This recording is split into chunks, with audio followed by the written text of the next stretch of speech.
मला अतिशय आनंद आहे की आपण अहिल्यादेवी होळकर, पुण्यश्लोक अहिल्यादेवी होळकर शेतकरी कर्जमाफी योजना जी घोषित केली होती, त्या योजनेच्या अंतर्गत आषाढीला आपण पहिली यादी घोषित केली होती.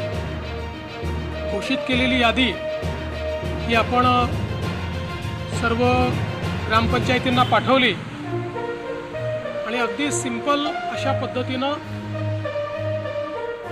जे काही शेतकरी आहेत त्यांनी केवळ जाऊन आधार ऑथेंटिकेशन करायचं, कुठलाही अर्ज नाही किंवा कुठल्याही प्रकारचे इतर गोष्टींची आवश्यकता नाही.